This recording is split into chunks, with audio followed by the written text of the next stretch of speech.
Pilipinas, magandang araw Mindanao. Ito ang TV9 News, ang inyong pinagkakatiwalaang pinagkukunan ng napapanahon, makatotohanan at makabuluhang balita. Ihahatid namin ang mga pangunahing pangyayari, pinakabagong ulat at mahahalagang impormasyon mula sa Bangsamoro, Maguindanao, Sultan Kudarat, Sarangani at iba pang panig ng bansa. Ito po ang inyong lingkod sa Himpapawid, Angelito Bagwis, Europa.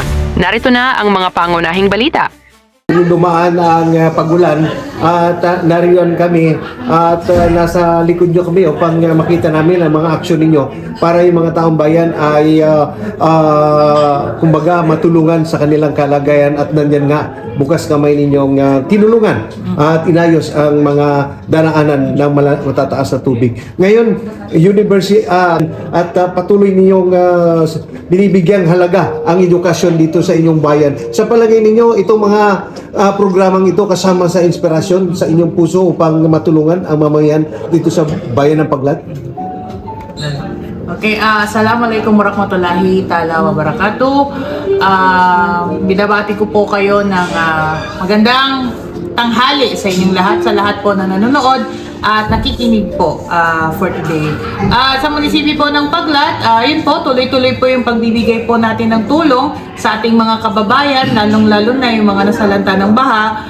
We are very fortunate, no, dito sa munisipyo ng Paglat kasi before pa na nagkaroon tayo ng bagyo for the past few weeks, during the early quarter po ng 2026 from I think February to April, nagkaroon po tayo ng dike dyan sa Barangay Damakling. Although meron pa rin naman pong mga nabahaan at nasalanta, ready naman po ang aming MDR-MMO with our safe and rescue team para po magbigay ng agarang serbisyo sa ating mga kababayan. And last week, I think last 2 weeks ago, nagbigay tayo ng mga ayuda, rice assistance programs, and as well as bigay na mga food packs galing from Congressman Toto Mangudadato and of course the province of Maguindanao del Sur headed by our Governor Dato Ali Mitimbang. So, lahat po na nasalanta, hindi po natin napabayaan. Nakapagbigay din po tayo ng mga medical assistance. Nandyan yung ating partner sa RHU para po ma-guide natin or kumbaga matutukan din natin ng health. So, we provided medical assistance and as well as food assistance, and nagbigay din ng Office of the Civil Defense ng mga hygiene kits sa ating mga evacuees noong mga nakaraang linggo. At nung isang araw po, galing po kami sa Sitio Langpuno, isa din po sa one of the isolated sitios of Municipality of Paglat. Nagbigay din po tayo ng food packs doon, galing kay Congressman Toto. So if you're asking in regarding na pumunta dito si MP at saka si MP Attorney Fahani and si MP Bainan Ampatuan, pumunta po sila dito kasi si Attorney Fahani po kasi matagal na po namin siyang partner na nagbibigay din po ng tulong dito sa munisipyo ng Paglat. And marami din po siyang mga assistance na nabigay sa ating mga kababayan like rice assistance programs and yung mga financial assistance sa ating mga kababayan.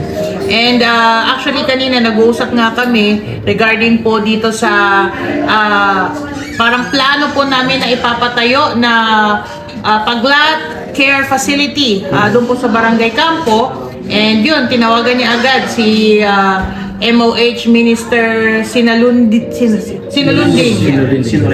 ayan, sorry po. So, yun, agaran po talaga yung kanilang pagbibigay ng serbisyo. Alhamdulillah, kasi matagal na po kasing na-pending yung aming supposed to be dapat po hospital yan. Pero ngayon po, gagawin po namin siyang Paglat Care Facility, which is agarang immediate medical assistance. Para yung mga kababayan natin from here, hindi na pupunta ng malayo sa Takurong, sa Bulwan, or sa Isulan, para at least dito sa Paglat pa lang, mabilisan yung pagbibigay natin ng medical assistance. At alhamdulillah, very positive po yung kanilang mga feedbacks na matutulungan nila tayo para maging successful at ma-turn over na, inshallah, by next year ang ating Paglat Care Facility. This will be composed by birthing homes. Meron tayong ganyan, agarang medical assistance, pwedeng pa-check up sa mga buntis, mga prenatal, Dahil isa po sa mga priorities po ng ating administrasyon ay magbigay ng agarang medical assistance. Dahil yan ang pinaka-importante ngayon, lalo na sa panahon ngayon na nagbabaha, tapos maapektuhan ang health ng ating mga kababayan. At least dito po sa munisipyo ng Paglat, we are making sure na lahat po ng pangangailangan ng ating kababayan ay natutugunan. Kasama din doon, Mayora? Yes po. Dito po naman po sa munisipyo ng Paglat, every month meron po kaming meron kaming supply ng medicine. And these medicines are free.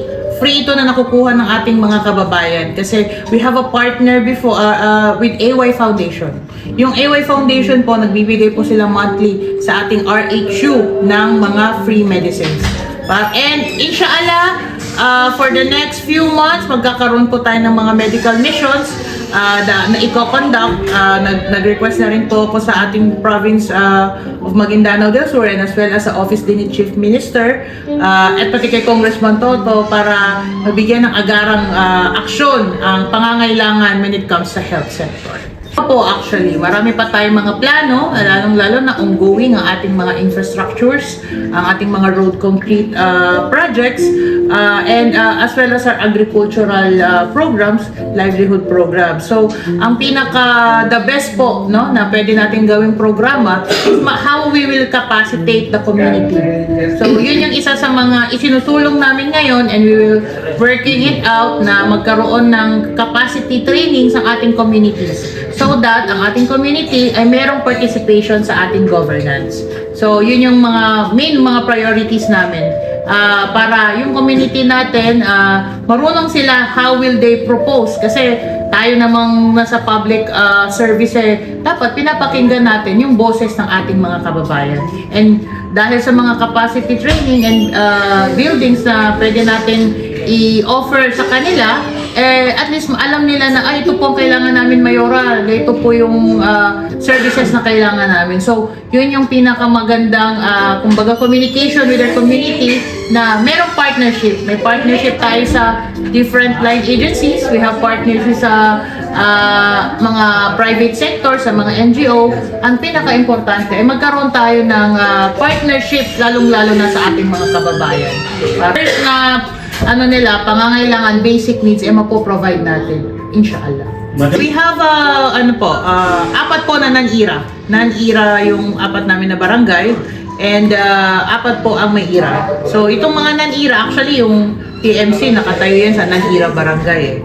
But, may nakausap naman na ako na mga taga-finance and sa national government, and inshallah I hope so na magkaroon na po ng IRA yung mga non-IRAs namin para at least they can fully operate as a barangay na po without parang minimal support lang po from the municipality.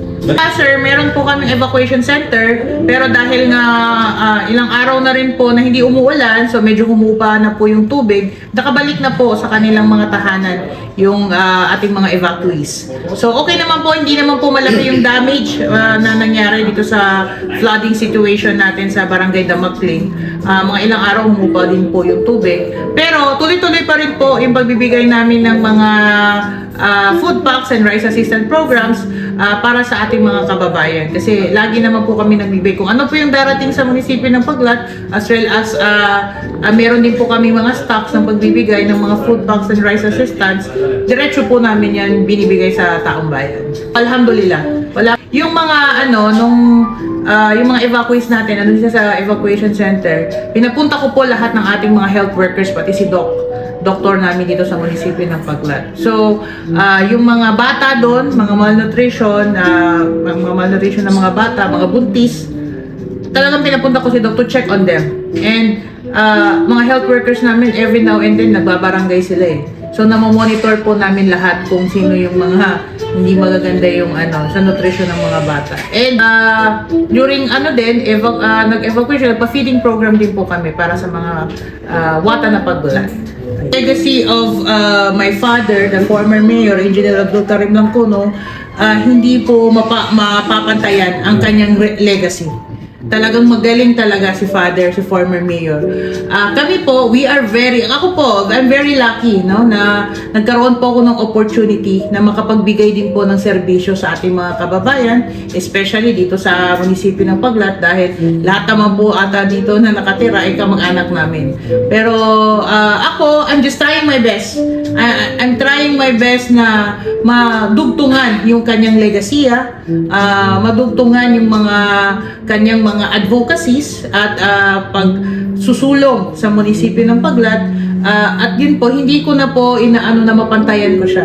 Ang ilang po yung mga programa na kanyang sinimulan ay makontinue pa din yung kanyang legacy.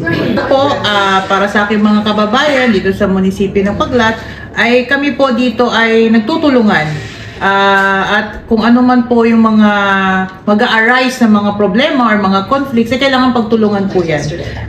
Kami po ay ang pinaka-importanting namin yung people's participations. Kasi wala namang hindi maayos na problema pag hindi nagtutulungan ang bawat isa.